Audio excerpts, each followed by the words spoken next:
Boom, yo, what up, everybody? Welcome to another episode of Wholesale Hardknocks. Today, we're going to go through pretty much like a wholesale live training, like bringing it back to the basics. How do we get deals done? Essentially, that's what we're going to do. Now, Daryll is out being a badass, networking, doing all the things. So he's at an event right now. So I'm going to steer the shit for today. I actually am going to bring my business partner on here in a couple minutes. We're going to go over what our business looks like and just show you guys how we, in our business, get deals done. I also had some people on Instagram who had some questions for me. So I wanted to open it up just to begin with some questions. So whoever's watching, if you guys have any questions, we'll do like a Q&A in the beginning here for the first 15 to 20 minutes. I know there was a couple questions that I got from IG. We're waiting on Andrew, my business partner, to get in.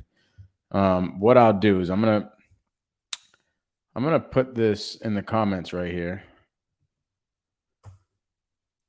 So if you guys are on YouTube, right there, I just posted in the comments the StreamYard link. You'll be able to click on that link and actually come up on the live and ask some questions. So like I was saying, there were some questions that I had on Instagram.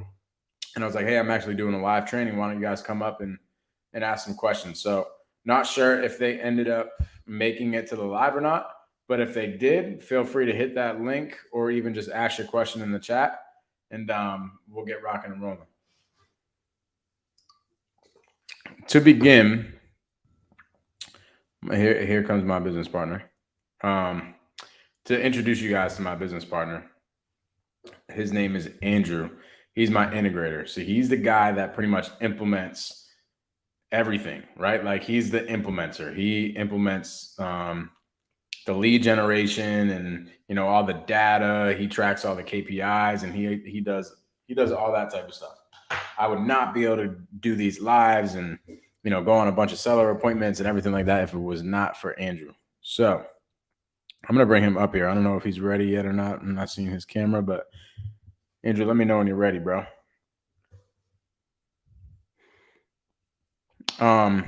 So like I said, what we're going to do for the training is we're just going to bring it back to the basics. Like we're going to bring it back to what does it look like just to get deals done? If you're just like a one-man team, you're just like, dude, I just want to lock up some deals and sell these deals and, make some money. I want proof of concept. I think that's one of the biggest things, especially in the beginning for me. I went 7 months without a deal, right? I actually went my first 4 months of the business. I spent a ton of money, like a lot of money on a bunch of different types of lead generations and literally only generated one actual lead. I went on that appointment and I didn't lock it up because I didn't know what the heck I was doing. And another investor got it over us. So 4 months, I only generated one lead. And then I hired a virtual assistant. The virtual assistant came on and she started generating me leads like pretty much ASAP. In the first day that I hired her, she was generating me leads, which was really cool. She already worked in a business before. So she already knew, how to, she knew what dialers to use, what CRMs to use and all the things, all the softwares and stuff. And she helped me set everything up and she literally generated leads the first day. But still, that was like month 4 of the business, or maybe even month 5. I went like 2 or 3 months without a deal. So I was getting stressed and I had overhead, right? Like now I have a team member. It wasn't me just spending money on direct mail or trying to get on radio or whatever the case is. Like that's what I was doing for the first 4 months, right? After that, I hired a virtual assistant and that comes with like consistent overhead. So I didn't land a deal for the first 3 months. And essentially what happened is I had a couple contracts, right? I had a couple contracts and then they didn't sell. One of them was an actually really good deal. I just didn't know what the heck I was doing with Dispo. And we're going to get into this stuff, like why this is important. I had a contract that I didn't know how to sell. It was a really good deal. I got it under contract for $41,000. In Massachusetts, that's freaking bananas. Like anywhere in Massachusetts. Got it under contract for $41,000, right? And I actually assigned it to a buyer like 2 days after I got the contract, but the buyer put a contingency in the assignment agreement. I now know that we don't do that. Like we're the people filling out the assignment agreements. This is when I was a newbie though. So send it over to him. He puts an inspection period in there. He goes out to the property and says, hey, I'm not a buyer. Right. So it falls through and I kind of just like throw in the white gloves. I'm just like, whatever, it's over. And I backed out of the contract. Literally 2 months later, I saw that deal sell for $59,000 to a cash buyer. So I could have made 18 grand on my first deal. I just didn't know what the heck I was doing with Dispo. Right. Fast forward a couple of weeks, I get another contract. It was an option contract. It was like, hey, I'm not your buyer, but I'll try to shop it around. Wasn't a deal. Wasn't able to lock it up. So finally, I realized that I had a conversion problem on both ends. Not only acquisitions, like I had a conversion problem of converting good opportunities. Because in that I only generated one contract that was an actual good opportunity in the course of freaking 7 months. And then I had a problem with Dispo, converting on the Dispo side. So I end up figuring that I didn't know that until I got into a mentorship and Paige Morby told me, dude, you're doing good. You're generating leads. I just I think that you have a conversion problem. So he's like, go listen to all my seller calls, go get really good at sales. So I got good at sales and boom, now we get deals done on a weekly basis. So I'm going to bring up Andrew. We're going to go over some things. Andrew, what up, dog? How you doing? Freaking great. This is my killer integrator. Andrew's the best integrator in real estate. Well, thank you. I appreciate that. So I got a question. I've gotten all my deals so far for text blasting. Recently, I started cold calling, and my contact rate is horrible. Any suggestions? Here's what I would suggest. And actually, Andrew is probably gonna have a better answer because he's the guy, right? He's the guy that does all that type of stuff in our business. But cold calling and texting is a very market specific thing. Not only market specific, but like time frame specific. So sometimes in our market, cold calling is crushing it. Sometimes texting is crushing it. Like it's just something that you have to have a pulse on. So we're like flip-flopping it all the time. We have a pulse on it, right? We're like, okay, we saw this many leads come in from cold calling and this many leads coming in from texting. Oh, actually cold calling is crushing it. Let's just triple down on that. And then it slows up a little bit. We go back to texting and all of a sudden texting crushes it. And it's something that we like keep flip-flopping and we keep beta testing. So I would say get your KPIs down. Like you're doing a good job. My contact rate, right? Like you're tracking your contact rate. That's good. It probably means that, cold calling in your area in this time of the year or this time of just the nature of the market right now in your specific area, cold calling just isn't hitting. So what I would do is I would triple down on texting. And then all of a sudden you're going to be like, dang, texting's not hitting. Then you're going to go back to cold calling. Cold calling is going to crush it. And it's just a constant thing that you got to have a pulse on. Andrew, what's your thoughts on that? Yeah, I mean, I kind of look at this problem as four different things. So as market, as Mike had mentioned, this time frame, obviously, right? And by time frame, and by market, we mean like Massachusetts, right? Or East Coast, West Coast, right? Just think of a regional type thing. So that can be either a small, a town or a state or a region, however you really want to look at it. The same lessons kind of unfold throughout. Time frame is in reference to, it's not just necessarily, time of the month, right? Time of the year is a very big one, right? Obviously in the spring, people are more apt to move. I mean, psychologically that just rings true. You feel like you're freer of movement in the summer. You're not worried about freezing, right? So there's a higher probability that people are going to move in the warmer months than there are in the colder months. But the time of the season can be very important too, right? Hitting somebody around a holiday, they're actually going to be more likely to pick up a cold call on a holiday, I would say, than during a work day, right? But if you call them around lunch during a work day, they're going to have a higher chance of picking up than they would have in the morning, right? So it's really, you got to kind of feel out who you're calling. And that brings me to the next point, which is demographics. So what demographic are you pursuing, right? And that can be just, you can figure that out just by looking at the types of leads that you're looking at and trying to think back, well, who is in these situations? So if you're tracking people who have, let's say, houses that have 50% improvement value potential, right? Then you're probably tracking people who are in their late 30s up until about their 60s, right? I mean, just because those are typically people who are buying those types of houses that have improvement value, right? Conversely, you might run into a lot of people who are much more senior who have those houses who never actually got around to fixing them, right? So there's still, according to the tax assessor, a massive potential improvement value there. So demographics is really important. And then lastly, method. So what method are you cold calling with? Are you cold calling trying to offer them cash, right? Are you saying, I'm going to buy your house for cash? Because that's not attractive to everyone.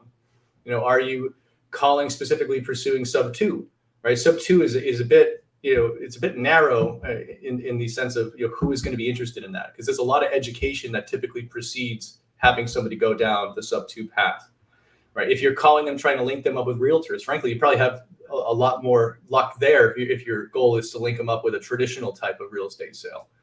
But nonetheless, I would imagine that you're probably looking at doing wholesaling.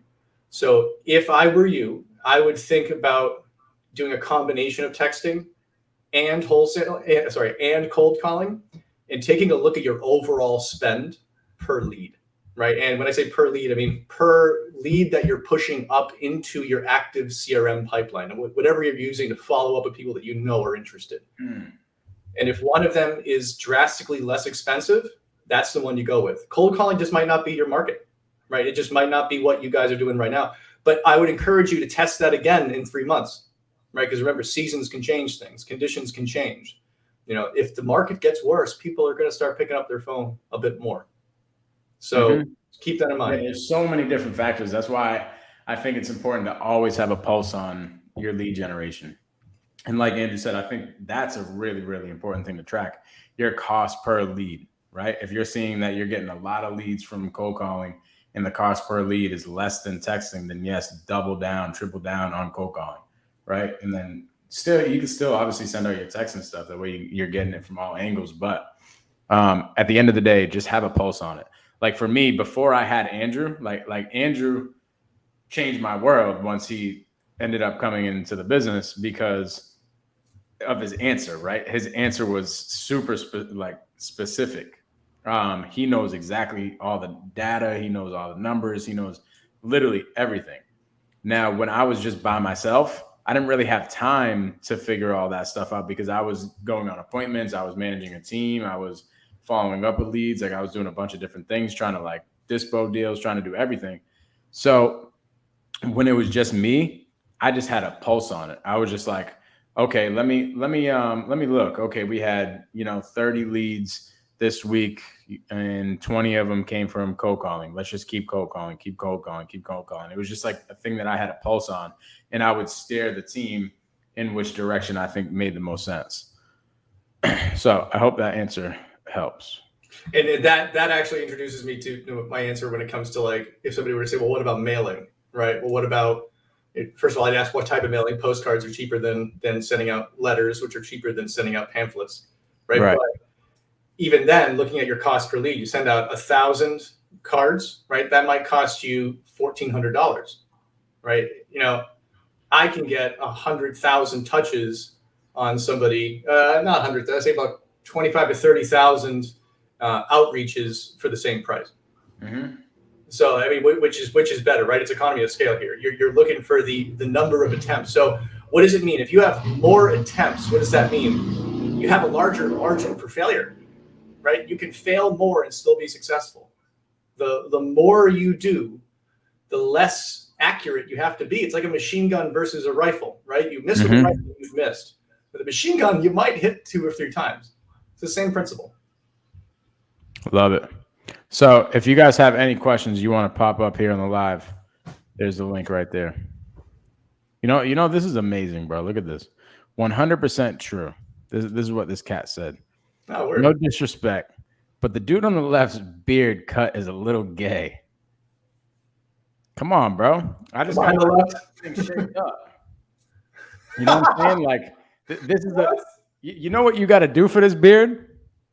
I can't even say it on live. It's too explicit. You know what I'm saying? Like, like, you know what I'm saying? Like this beard.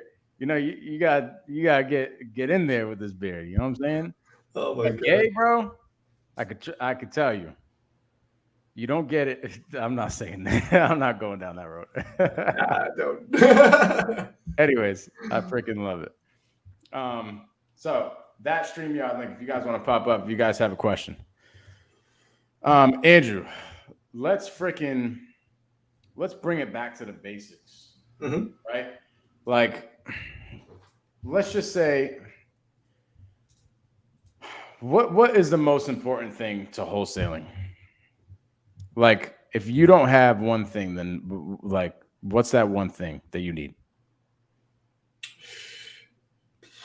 I'm not a one thing type guy, but I mean, I would say you need to have at the core of it, I think at the highest level, you need to have a team and a plan. Because I don't let me re-ask my question. Sure. If there was one thing in the business that you made money from, what is that one thing? Sales. So where do you get a sale from? You from a lead that you bring up and a lead. Okay. All right.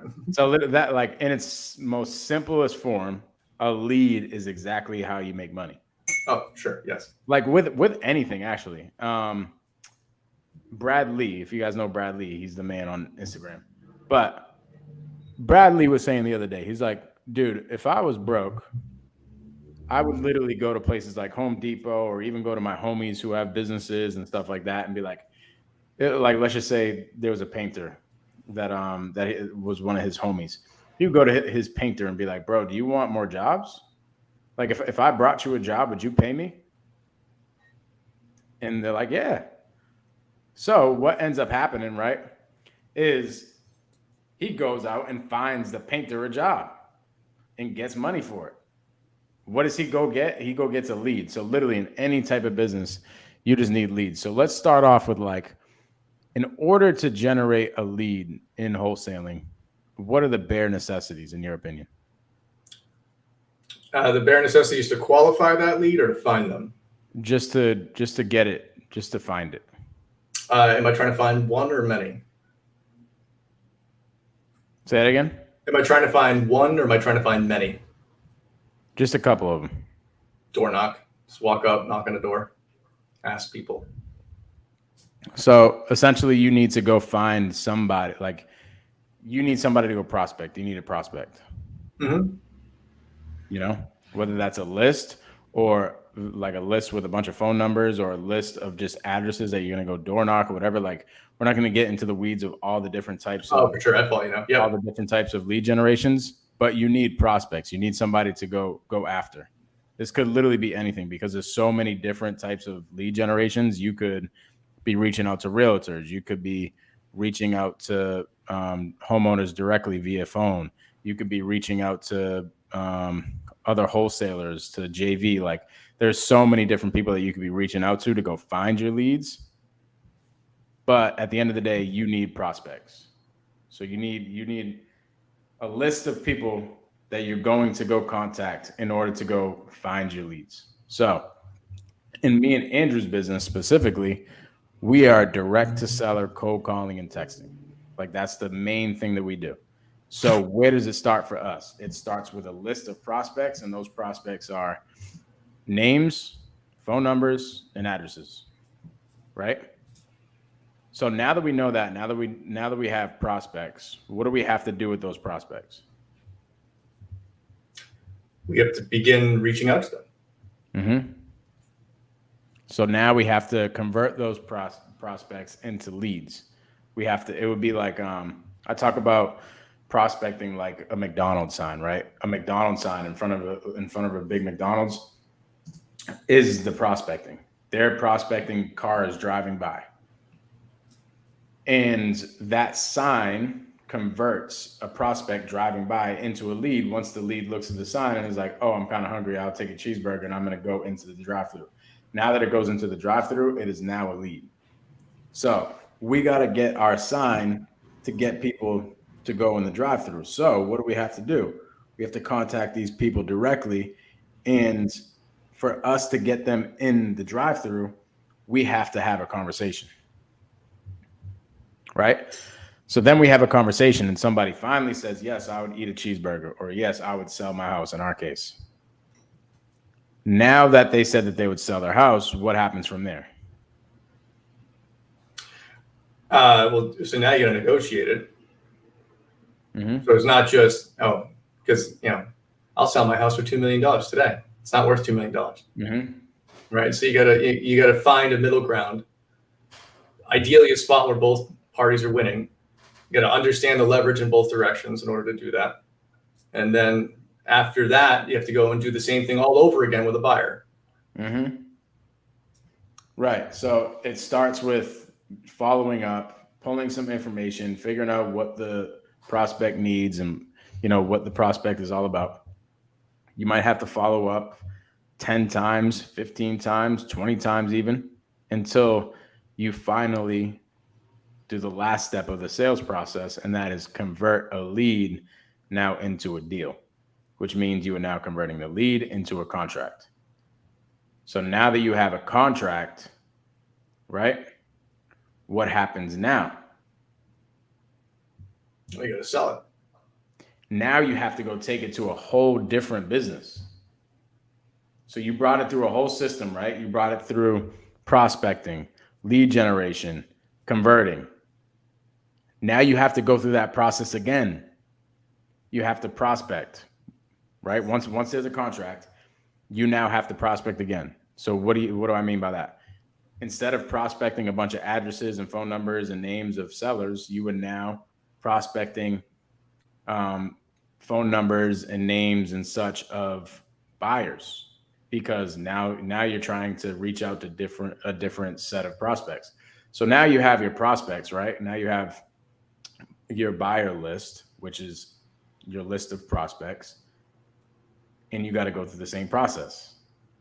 You got to start reaching out to them. Now you have to put your McDonald's sign back up and see what buyers are going to go through the drive-thru, right? So now the buyers go through the drive-thru, and you have to fulfill the order. So maybe it's follow up, send them the contract, send them the deal. They go check out the property, whatever. That is very similar to following up to the seller leads in the first example that we were talking about. It's very similar to that situation, but now you just have to do that with buyers until the last step is you convert. And at that, you end up closing.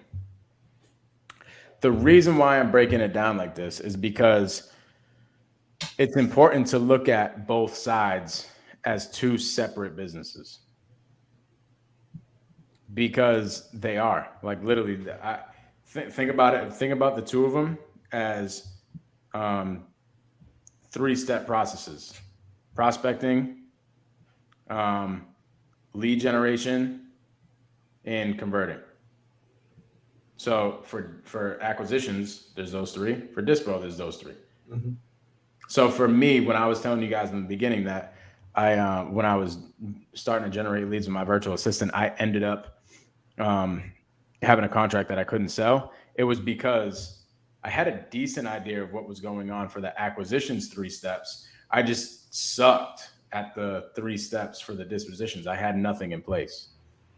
What should I have done? I should have reached out to somebody who had the 3 steps already in place in that area that I had the contract, and they would have been able to find the buyer that ended up buying it a couple months later for $59K. And if we think about the problem as, that, right? What's the end here? Right? Because it's typically good if you're trying to unravel your path to the solution to start at the end and then think about the journey backwards. So if you start at the buyer, right, and you work your way back to prospecting, what would be really good to know at the prospecting step?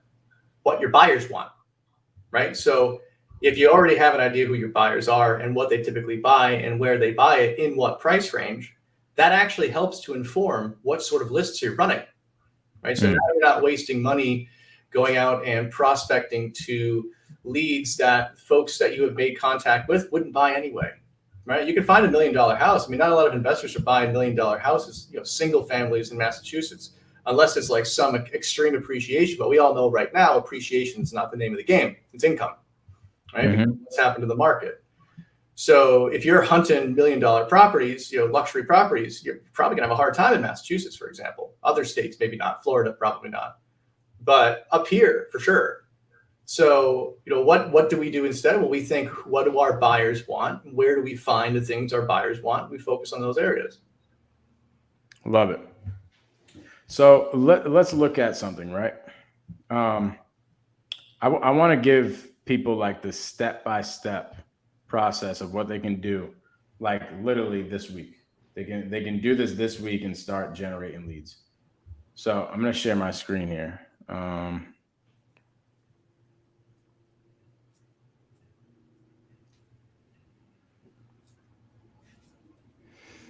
So like I was telling you guys, me and Andrew, we run a direct to seller acquisition business. So I'm not going to go step by step on how to build out a dispo business or how to build out a direct to realtor business or how to build out a door knocking team or something like that. We are direct to seller, cold calling and texting. So I'm going to break down literally exactly what you need in order to do that. So Andrew, if Andrew was starting out right today, and he needed to generate a lead within the next freaking 4 hours, what is the first thing he's doing? Me personally, or is it fictitious me? Just it doesn't matter. I would go, I'd find a texting platform and I'd start, firing out to people that I generated off of some research list, right, as fast as possible. I'd research, skip, text, personally.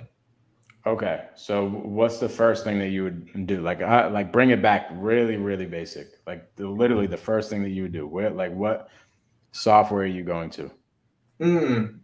So I prefer batch leads. So okay, batch leads. Let's stop there. So the very first thing Andrew's going to do is he's going to go to batchleads.io. Now, what is Andrew going to do on batchleads.io? I'm going to create an account. Okay. And then once I create the account, you guys can actually, I would recommend if you genuinely are just starting out, just do everything within that platform, right? You can, there's no reason for you to venture outside of that, especially if you're on a limited budget. Right? So you can use that platform to research, right? You can run lists. You can use that platform to skip trace. You can use that platform to text. If you integrate it with a platform called Smartphone, you can even use it to call, right? So that is where I'd recommend somebody who wants to take a technological approach to this. That's where you start out. And if you are at a very, very limited budget, just do that yourself, right? So you're gonna actually send out the text messages yourself and receive them back. If you have a little bit of extra money, let's say somewhere in the realm of $200 to $300 a week, I'd recommend hiring a virtual assistant to have them do that portion, and then you do the phone calls for leads that are hot. So once you create an account and batch leads, what do you have to do? Once you create you got to go and find out who you're going to advertise to. So you got to figure out your market. Oh, I like that. So search market for first, right? Mm-hmm. So let's call it Boston. That's where me and Andrew are based out of. So let's call it Boston. So you're gonna search for a whole market where you're going to market to your people to. Then what do you got to do from there?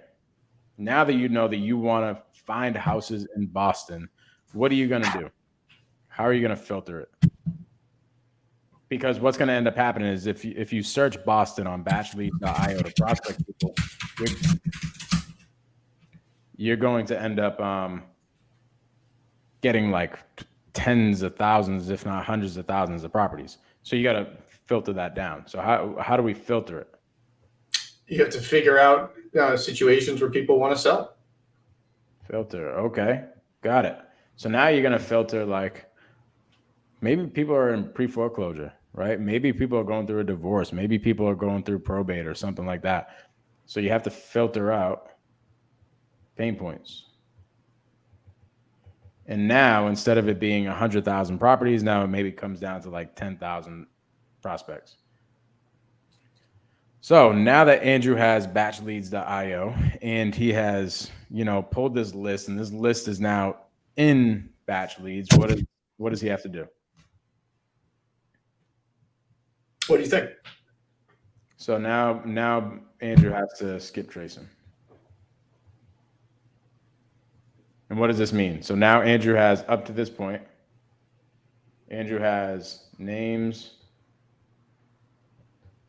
and addresses. Okay. But that doesn't help. Unless we're going out door knocking, we need to reach out to these people directly. So what's the last final piece? We need phone numbers. So that's why we go here and we skip trace. You can actually do this right in batchleads.io. Now, here's the thing. There's probably people out here like, dang, I use PropStream, or I use another thing, whatever. Like, don't worry about the software. I'm just talking about batch leads because that's what we use. So the software does not matter. All the PropStream has good data, batch leads has good data, like batch leads has good skip tracing, PropStream has good skip tracing. Like, it doesn't matter. It's how you work your data is what really matters. And keep in mind, the approach that we're taking here is, economy of scale. So this is not deep prospecting, right? Deep prospecting is, limiting what you skip, limiting what you look at. This is saying we are looking for the needle in the haystack. This is the bigger approach to this problem. So now that you have them, and now that you have everything, right? You have name, addresses, phone numbers. What do you got to do with these?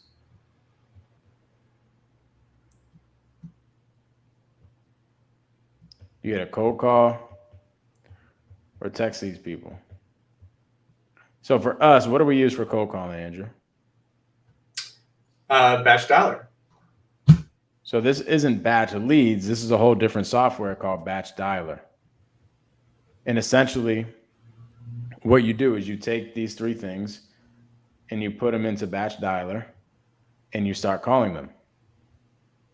Like, it's really, really that simple. And there's videos on YouTube and stuff of how to upload the data and stuff like that. All that stuff, like, once you start getting into the technicalities of how do you upload a list to batch leads, and how do you pull the data from batch leads, and how do you filter it from batch leads, all that information is on YouTube somewhere. Like, literally just type in how to upload list on batch dialer and you will find a video that shows you exactly how to do it. Super simple. It's about being resourceful, right? Like, who knew there's information on YouTube? Funny. So you have batch dialer and you end up calling all these prospects. Now, keep in mind, folks may not realize this. So batch dialer, batch leads, same company, actually. We're very, very, very closely affiliated. So you can actually link those two platforms together. So you can have your batch leads talk to your batch dialer. So you can in essence use the overall system to manage your leads. Now, when you're at a small scale, that's more than sufficient. And frankly, I wouldn't scale out of that until you can afford it, and you'll know when you can afford it. Love it. So that's one way to prospect and generate leads. We'll call this section leads down here, right? So once you call them, this is my little phone. You call them, you have a conversation, boom, they convert into a lead. That's when you cold call, right?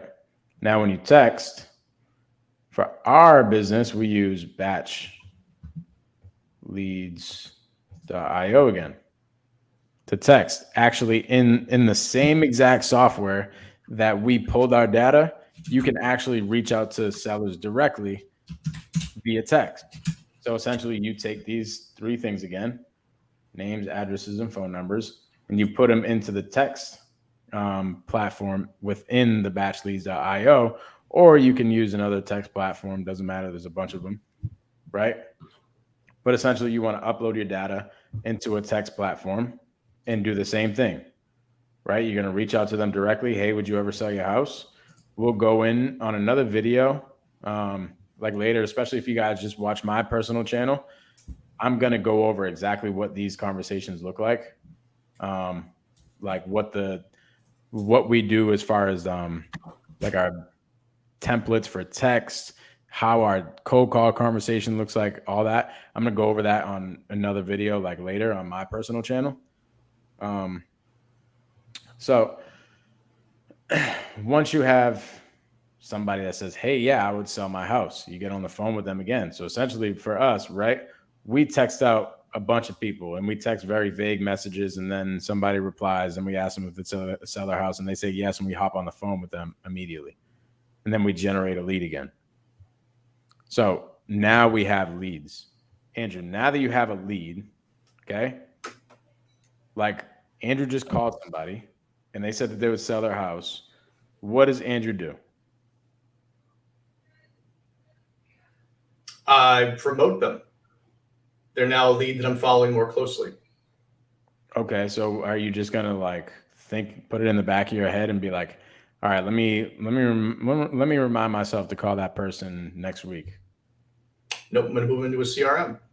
Okay, so you're gonna take these leads that you generated and you're gonna put them in a CRM. What does CRM stand for?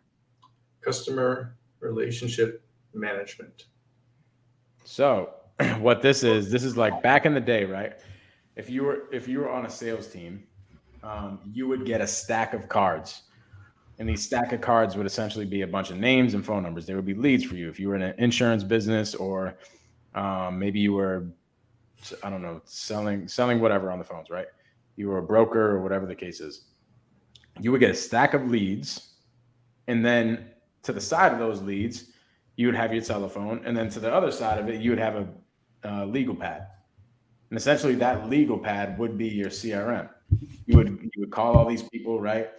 You would get somebody on the phone. They would say, oh yeah, give me a call back in a week or something like that. And you would write down in your notes, hey, call Victor back in a week.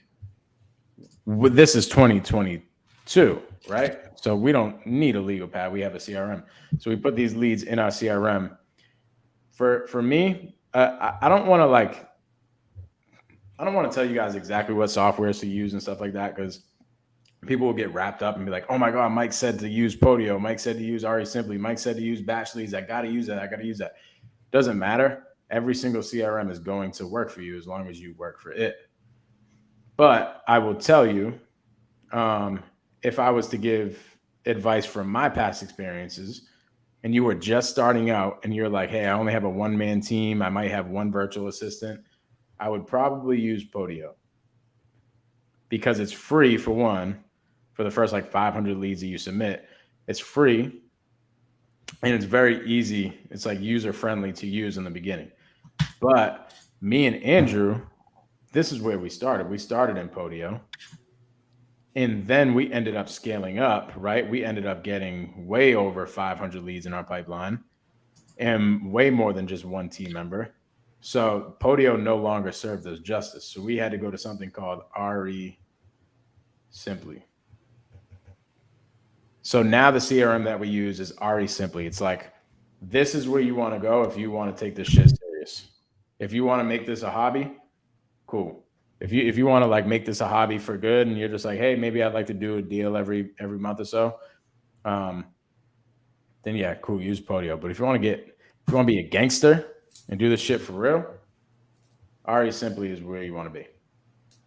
Like I said, don't bash your head about the CRM. There's a bunch of CRMs over there. I'm just saying, if you want my suggestions, I would go with this, because this is what I can give you advice on. If you're like, dude, I don't know what's going on, why can't I upload leads to RE Simply or something like that, I can help you with those types of questions. So now that we have a CRM, we have these leads in a CRM, now you're going to be notified. Like, let's say I talked to Victor on the phone, and Victor said, hey, I would sell my property, but I just need to talk to my wife. Can you give me a call back on Monday? Boom. Now I have a task. I got a notification in my CRM that says I got to call back Victor on Monday. So on Monday, I call back Victor. And let's just say Victor says, yeah, I will sell my house for $100,000. And I go find out that $100,000 is a good deal. What happens? What do you get now? You get a contract. And literally, this is where me and Andrew's business, pretty much at this point, this is where it stops. Like, that's the line in the sand. Because after this, like, as far as like the team that we manage, after this, remember, there's two things. There's acquisitions and there's dispo. So up to this point, everything up here is acquisitions. But there's a whole different thing. There's dispo. So remember the three-step process. There's prospecting. There's lead gen. And then there's converting. So up here, we already took care of that. We got a contract now. We got a contract for $100,000. But what do we have to do? We have to go find a buyer for this contract. Right? Here's our buyer. We have to find a buyer that would buy this contract for $100K plus. So we need to find a buyer that would buy this contract from us for 10, 20, 30, 40, 50 grand. Okay, on top of the $100,000 that he's going to buy the property for. So there are people out there, just like we have a whole business dedicated towards acquisitions. There are people that literally have a whole business of prospecting buyers. You know, generating buyer leads and converting those buyers into actual buyers that perform on the contract. So there's wholesalers out here who literally just focus on this. They build out all the systems and processes just for this. So if I was just starting out, I would take this contract once I finally did all the things to get it, and I would go find somebody that has this operation already built out. And I would let them do 1, 2, and 3. And boom. Once you get that done, you have officially wholesaled your first deal.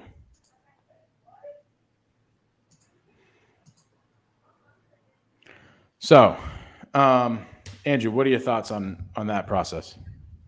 It's our process. Like, it's pretty good. Super, super simple. In the beginning, dude, I was using so many different softwares. Even before I even had a virtual assistant, I was trying to freaking send out mailers. I was trying to draft for dollars. I was trying to get on radio ads. I didn't know what the heck I was doing. Like, I had no idea. If somebody broke it down to me like that and was like, dude, this is so freaking simple.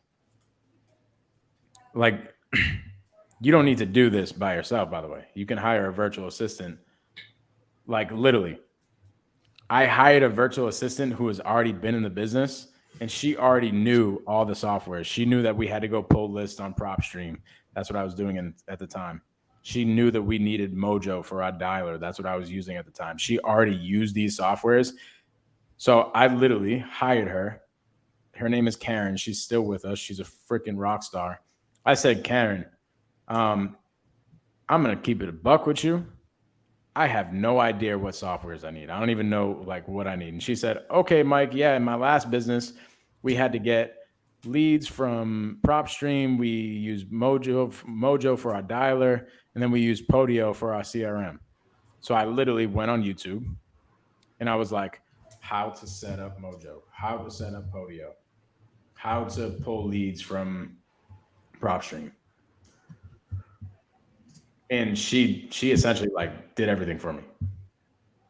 So I've never made any, I said this on the last live, last week on the last Wholesale Hardknocks. I've never made any money by myself. Like somebody has always helped me. Any money that I've ever made in my life, somebody has helped me assist in it. Andrew, do you have anything else to add, bro? No, not at the moment. Love it. Does anybody have any questions about this? We'll keep these last couple minutes for Q&A. And if somebody wants to hop up on here, they can. I'm going to shoot the link over again. Andrew, could you talk about in the beginning, right? You tried doing this business before, right? Yeah, picking the wrong partner is a tough thing to do. Yeah, you can. You have to find somebody who's your complement, and I'd recommend looking for somebody who works as hard as you do. Who has a similar work ethic, who has a similar end goal, right? If you're talking with your friend of yours and you guys are fantasizing about doing something, he goes, "Gosh, all I want to do is make $10,000 a month. That's all I want," right? And in your head, you're going, "Yeah, that's a good start," right? Mm-hmm. Probably not. You probably don't align, right? So you're probably going to have a misalignment in work ethic. You're probably going to have a misalignment goals and ambition in risk taking, because this is a big risk, right? And you kind of have to have a combination of guts and logic, right? So you shouldn't both be guts. You shouldn't both be logic. If you're both logic, you'll never do anything. If you're both guts, you'll do too much and fail, right? You want to look for your complement. Yeah, I freaking love it. We'll do on my channel, bro. We'll do a whole breakdown of partnerships, like partnerships that we've been in before that didn't work, and why our partnership has been going great so far. Like, partnerships are a whole different. Like, literally, we could probably have like a 2-hour conversation just on partnerships. So yeah, dude, I love it. So Jonathan asks, Mike, I use Google Sheets for follow-up. What's a simple way to set up Podio? Seems too complicated. Got one VA code caller. Yeah. Literally, I'm gonna send you the exact video that I set up my Podio in the beginning. So if you guys don't know who Zach Ginn is, which you probably do, but it's funny right now. I'm searching in my YouTube thing, and it's literally popping up Zach Ginn Podio. Like, it's probably from when I started. So I'm gonna put this video link in here. Zach Ginn's a cool dude. He's a young dude. I think he's probably like 21 years old or something like that. He breaks it down very simple of how to set up a Podio. So yeah, that's what I would do, bro. Podio is free, easy, very simple. Follow that video step by step, and Zach will give you a complete understanding of how to set it up.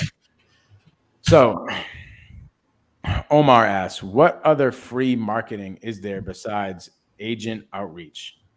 Got you, bro. So there are so many different ways to generate leads. I would say free door knocking, right? Door knocking is a free way to do it. You could go prospect. Like, me and Andrew did this before. We pulled all the pre-foreclosures in my city, and literally me and my acquisitions guy went out and prospected them.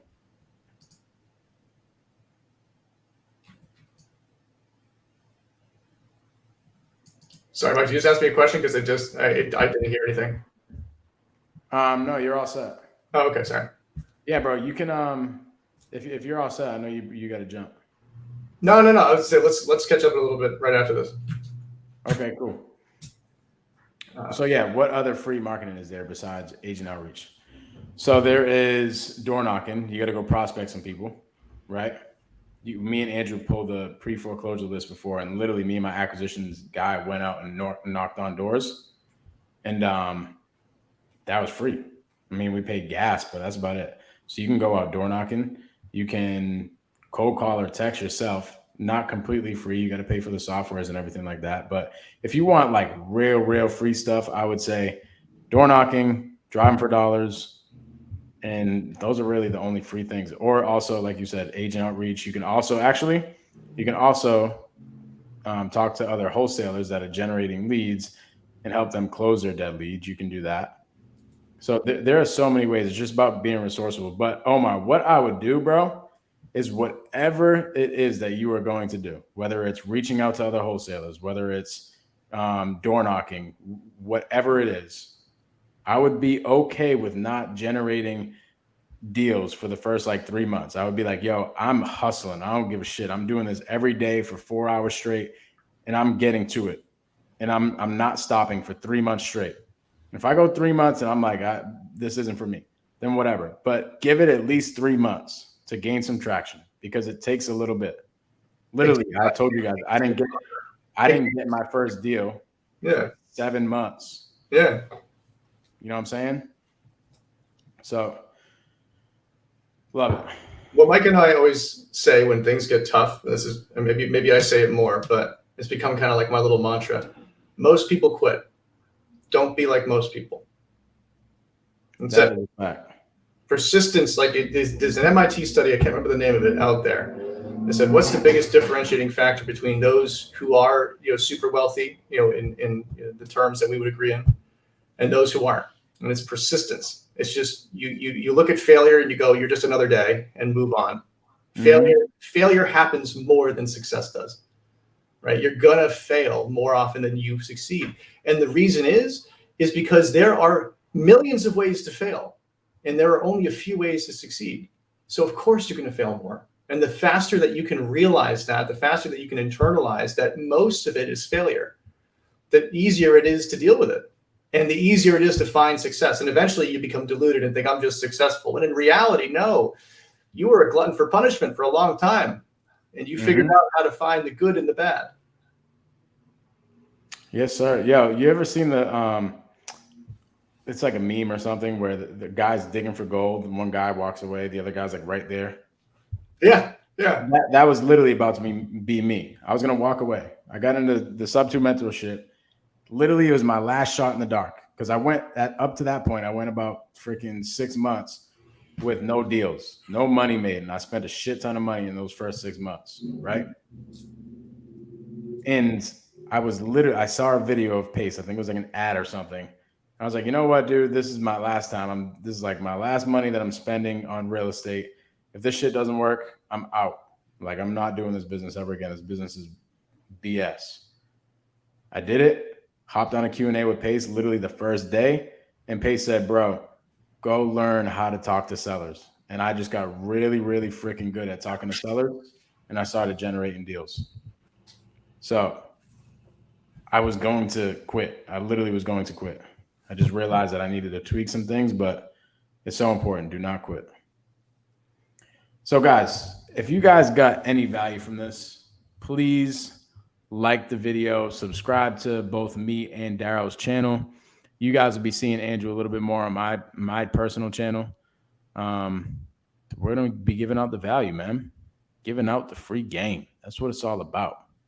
If you guys have any questions, shoot me a DM at the Mike Gomes on Instagram. You see it right there. I'll get back to you as soon as possible. Y'all have a wonderful freaking Saturday. We appreciate y'all.